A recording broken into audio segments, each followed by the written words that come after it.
여러분 안녕하세요. 김광석입니다. 앞선 영상들에서 지토 플랫폼이 어떤 구조로 돌아가고 있는지, 왜 단기 접근에는 맞지 않는지에 대해서 이미 충분히 말씀드렸습니다. 그래서 오늘은 단순 설명이 아니라 운용 관점에서 한 단계 더 깊이 들어가 보겠습니다. 지토를 단순히 스테이킹 플랫폼으로 이해하고 계시다면 아직은 반 정도만 보고 계신 겁니다.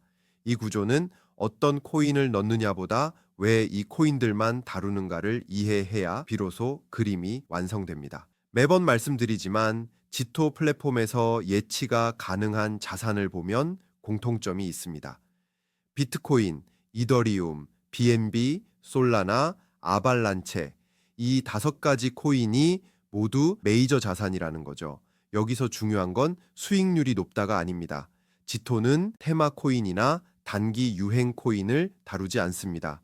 가격이 흔들려도 보유 논리가 무너지지 않는 자산, 네트워크가 실제로 사용되고 있고 중장기 보유 전략이 가능한 코인을 다루고 있는 겁니다. 즉, 지토 스테이킹은 지금 오를 코인을 고르는 구조가 아니라 들고 가야 할 자산을 어떻게 운용할 것인가에 대한 해답에 가깝습니다. 현재 기준으로 안내되는 연간 수익 구조를 보면 비트코인은 연 18%, 이더리움은 90%, 솔라나는 127%, BNB는 164.7%, 아발란체는 200%를 넘는 구간까지 형성돼 있습니다. 하지만 여기서 숫자만 보고 판단하시면 이 구조를 다시 오해하게 될 가능성이 큽니다.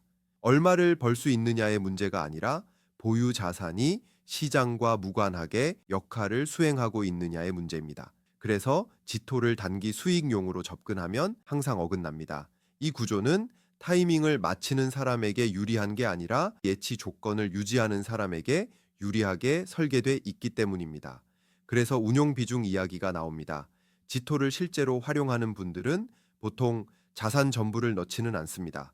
운용 중인 자산의 절반 정도를 구조에 배치하는 경우가 많죠.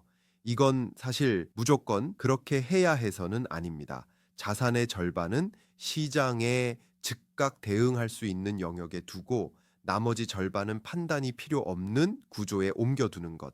이렇게 역할을 분리할 때 매매 수익과 스테이킹 수익이 서로 충돌하지 않고 오히려 서로를 보완하게 되기 때문입니다. 매매에서 수익이 날 때는 스테이킹 보상도 같이 쌓이고, 매매에서 손실이 발생하는 구간에서는 스테이킹 수익이 손실폭을 완충해주는 역할을 해주는 겁니다. 이게 바로 지토를 중장기로 가져가야 하는 이유입니다. 단기간에 얼마를 벌었는지가 아니라 자산이 흔들리는 구간에서 계좌 전체가 얼마나 안정적인지를 보셔야 한다라는 겁니다. 제가 앞선 영상에서 직접 운용한 경험과 누적 수익을 언급드린 이유도 자랑이 아니라 신뢰의 문제였습니다. 지토 구조는 설명이 가능하고 사용자가 직접 확인할 수 있습니다. 이건 굉장히 중요한 부분입니다. 내 자산이 왜 늘고 있는지 이해하지 못하는 구조는 아무리 수익이 나도 결국 불안해질 수밖에 없습니다. 지토는 단순히 매매를 대체하는 구조가 아닙니다. 매매로 흔들릴 수 있는 구간을 완충해주는 하나의 축을 포트폴리오에 추가하는 겁니다. 그래서 이 구조는 공격이 아니라 관리에 가깝고 투기라기보다는 운용에 더 가까운 방식입니다. 이미 지토 구조를 알고 계신 분들이라면 이제는 질문을 바꿔야 합니다. 이걸 할까 말까가 아니라 내 자산에서 어떤 역할을 하게 둘 것인가. 질문에 대한 답으로 지토 스테이킹은 자산을 운용하고 있는 분들이라면 한 번은 꼭 검토해봐야 할 선택지라고 저는 생각합니다.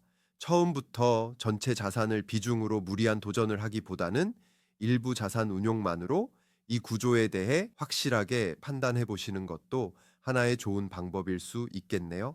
마지막으로 지토 플랫폼은 락업 기간 또한 15일로 자산을 강제적으로 묶어두는 구조도 아닙니다.